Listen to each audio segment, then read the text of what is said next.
we had a live firing exercise on July 21st, and wanted to get everybody's reaction on what we did and what you felt about it. Was it a valuable exercise? So for one thing that I learned was that I've still got a bruise right now from the 03 Springfield where you kicked. I looked at it in the mirror this morning and it's right here. Wow. And I didn't feel it that much when we were shooting the Springfield. And another thing that really sort of surprised me is I keep thinking of an 03 Springfield as a little rifle compared to the M1 Garand, the World War II rifle, but it didn't feel like a little rifle. The shell that long and the kind of kick it had, it's a pretty powerful weapon. Yeah. And you can understand how efficient that was, and it was a little frightening too. If you imagine being in a trench, a World War I trench with that kind of gun, that kind of firepower, and all those people around you, not to mention what machine guns would have been like. So I don't know, Chrissy, you've got a comment. I was surprised at how sharp the kick was on the model 1917s, because it's just it kicked differently than the Garand. The Garand had it was less sharp, and I was sore for probably 3 days after shooting the heavy guns. Yeah, I was sore. I only shot 3 of the rifles, and the carbine was really light. That didn't hurt at all. But both the 03 and the Smelly, I mean, I felt like I'd been doing one-arm push-ups for 2 days afterwards because I had so much soreness. Ow. I think you hit the 10 ring at 9 o'clock. And this is the one that's got 3 in the black, but it looks like relatively small caliber rifle stuff. So that's why I'm wondering if this is one of the first ones we used. We didn't number the targets, so we don't know which one we did when. But I think this one is definitely one of the rifle round ones. The ones we used the pistols on, we get a lot more in the black because we were closer. Yeah. This is one we used the pistols on. The pistols were a lot of fun too. Yeah. Talk about shooting the Luger and I like the Luger. The Luger was really Luger. It was really comfortable to hold. And that's one of the things about the German design, although it can get over-engineered. It's got so many very delicate moving parts and such. But it just felt really comfortable, and it was, I mean, really, if you pointed it right, it was going to go right where it was really accurate. And comfortable, didn't have that much of a kick. I mean, it did have some. The 45, I mean, it's a more modern 45 than what we have in our collection. But 45 hasn't changed dramatically over the years. It's a good design. It was a very good design, but it was a much heavier weapon. Just, you know, the weight of the weapon plus the action kicked back a lot more, and it didn't feel as comfortable in my hand. When you shot it, Shirley, I saw you go. You kind of went whoop when you shot it. I did. Yeah. It felt kind of funny, and I was doing it with my left hand, and I think I probably should have done it like everybody else with the right hand, but that was kind of the way John instructed me at the beginning. I thought that you were getting ready to shoot the Luger with your left hand and the 45 with your right and put on your display. That would have been frightening. Did you feel like it did kick a lot? Did it more than you expected? It did, I thought so. But my favorite was the AK-47. That was definitely my favorite.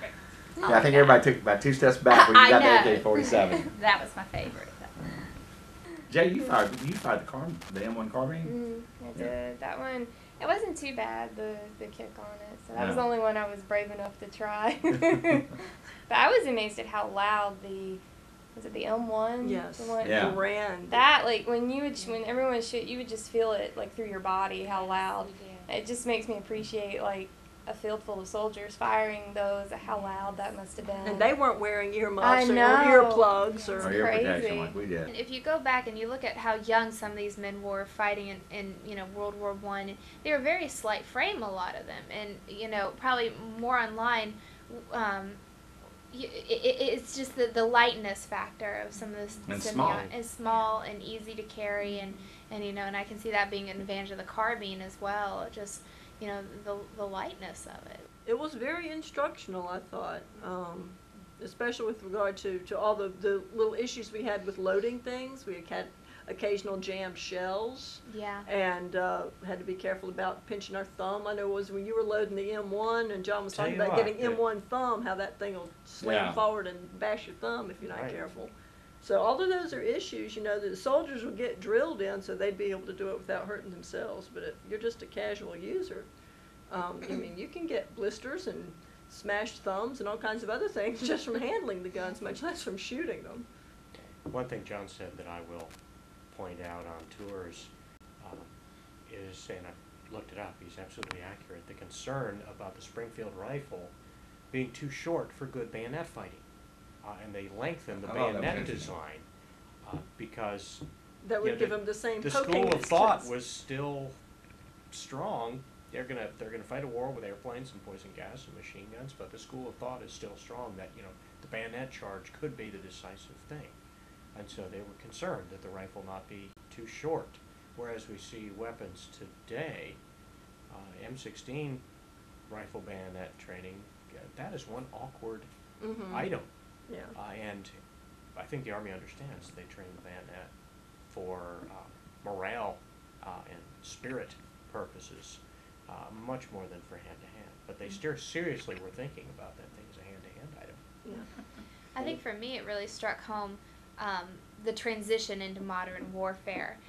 And looking at these World War I era weapons, and I've shot black powder before, and a lot of what we do discuss in the Confederate weaponry, the rate of fire change between the Confederate period and World War I, with the bolt action and being able to do that very rapidly, but still it's significantly slower than what they were having rate of fire in World War II and then later on in Vietnam with the weapons that we fired.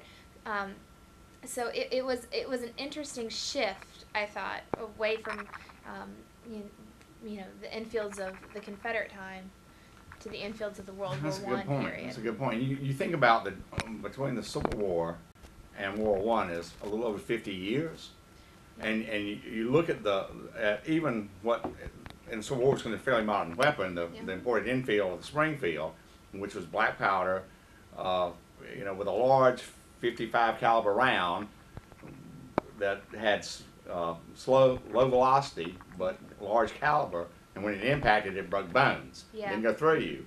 And I could feel on that Springfield, the 03 Springfield, the power of that gun, of that rifle. I mean, it wasn't like a little 22.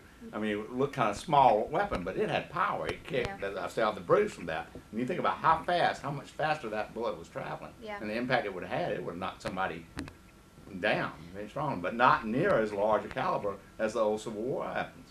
So I think this helps me rethink a little bit about what I've been saying on tours, because I think a major point to make in our tours is that the Civil War is much closer to World War I than it is to the Revolutionary War, which was again not too far, you know, removed in time from the Civil War, because tactics at the end of the Civil War changed so much, more like World War I, more entrenched, more, you can't do infantry assaults like you used to.